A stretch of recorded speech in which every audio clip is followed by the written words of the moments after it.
Hello guys, welcome back into the episode on tips, ways, methods, techniques in tackling financial markets. Today's episode is going to be devoted to two strategies, averaging down and averaging up. I would like to contrast them, look at the similarities, look at the pros and cons of those two strategies. So let's start with a simple example. Let's say you're bullish on stock and you buy it at $50 a share. You buy 100 shares, you have an average price of $50. Then for some reason, the stock market goes down, your stock goes down, but you didn't change idea about the direction. You still think that the stock is a bargain, and actually it will rebound just when the market conditions, macro factors would get a little bit better.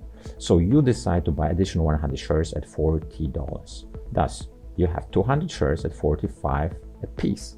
So your break-even point came into 45 instead of 50 if you initially purchased. However, you increase your positions size 2 times. So instead of having 100 shares, you got already 200 shares. It's a great strategy when you have the value stocks into consideration, and eventually those value stocks will be rebounding. That might be also great for the horizontal markets. But what if you go into growth stocks or very speculative issues and you buy a stock at 50, it goes to 40, 30, 20, and even $1. We saw that before. So increasing the position size on the way down, it bears a significant risk as well. If you don't get it right with the direction, if you don't get it right with the idea about the stock and stock being actually overvalued, not undervalued, it might be finished pretty badly. So there's another strategy called averaging up or pyramiding, which does exactly same as averaging down strategy. It means adding to the position. The difference is, however, you will be adding to the winning position. And that got at least 2 pros that I can figure right now.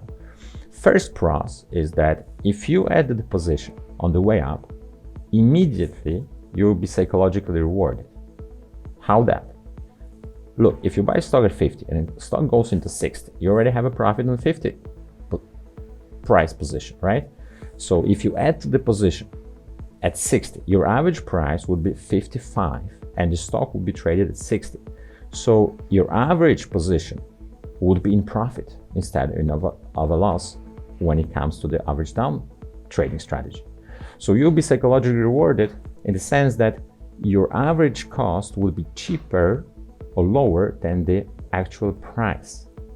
That's one pro. Second pro, when you buy the stock at 50 and stock goes to 60, it somehow confirms your judgment, isn't that?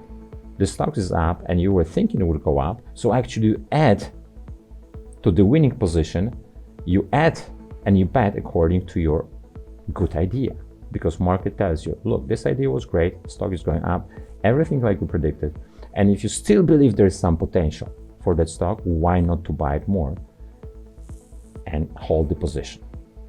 What are the similarities? Averaging down, averaging up, both of those strategies, they increase the risk exposure because you add to the position.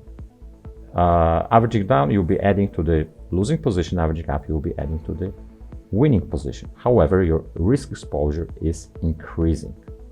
Pros of averaging up, I just told you, a psychological reward, and also the trading price of the instrument is higher than your average price of entry.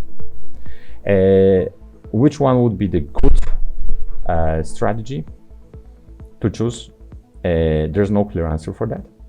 I think that the averaging up or pyramiding is more appropriate for the short-term trader, intraday trader, but also for swing trader who looks at the bigger moves in the market and try to build the position on the way up, buying some more stocks and having more exposure.